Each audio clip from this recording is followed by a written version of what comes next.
Way.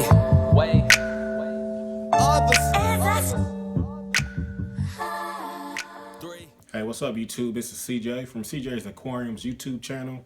And today we're going to take a quick look at the Kessel A80 Tuna Blue LED aquarium light.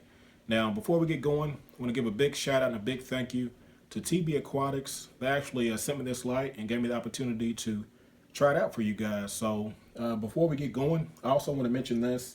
This system is kind of a temporary setup. I'm in between systems. Moved up from a 45-gallon JBJ, and I'm stepping up to a bigger tank. So in the meantime, it's going to give me a great opportunity to try out these Kessel lights for you guys. So let's go ahead and get to it. Now, honestly, guys, really wasn't a lot to this unboxing. The Kessel light basically just comes with the light, the power supply, a single bracket, and some instructions on how to operate the light. So not really much to read there. Most of the work came with assembling the gooseneck.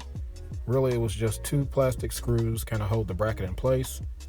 And then it had the gooseneck itself, which was threaded on both ends, one screwed right into the light and the other screwed into the bracket. So pretty straightforward install. Instructions are written right on the side of the gooseneck's box. Really nothing more to really explain here, so we're going to move on. Now, I was really curious to see how this gooseneck mount was going to work on this small tank. So I knew the lip of the aquarium was really thin and small. The good news is, this thing's fully adjustable. On the back, it keeps it in place, but the screws on the front is what allows this to fit on rimmed or rimless tanks. So I really don't see this being an issue mounting on any nano system. That's definitely some good news. Now, when it comes to the gooseneck itself, it is pretty flexible. Most of the part that bends is towards the middle of it, of course, and on the ends is not really made to be bent.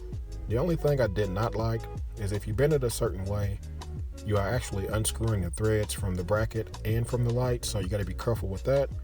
But for the most part, definitely allows you to adjust this light to reach up as high as maybe 10 inches or so and out as far as maybe 6 or 7 inches. So definitely gives you a lot of room to work with.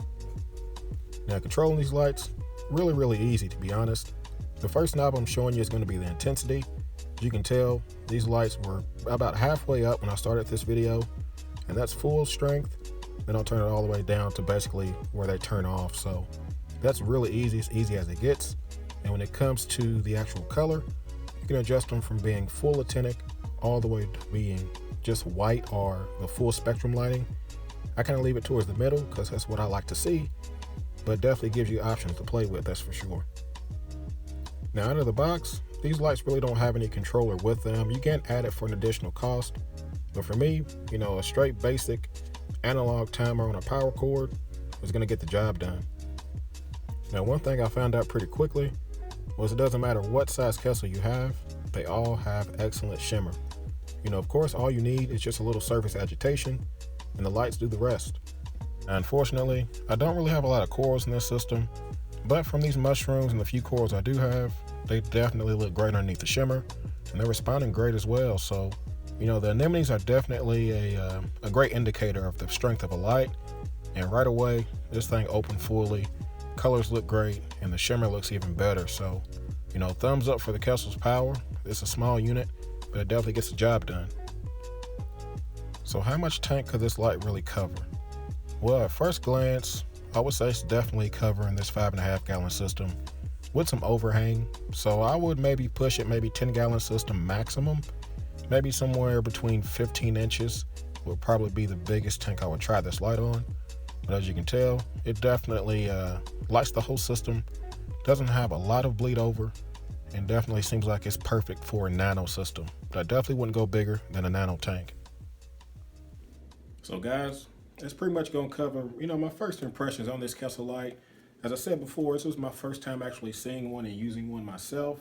So, the shimmer is as advertised, definitely adds a lot to any nano tank. I mean, it made this little crap setup actually look halfway decent and kind of motivated me to do something with it. But, as far as people that are out there wondering, hey, should I spend the money? Let your pocket be your guide. The bigger Kessels, the AP700s are like $800 or $900.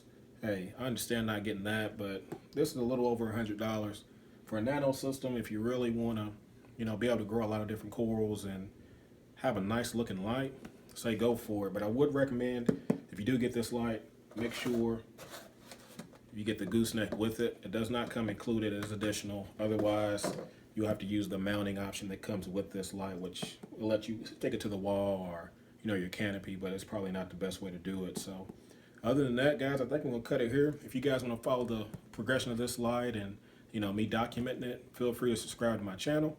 Otherwise, hey, you guys like, comment, subscribe. You guys do what y'all do.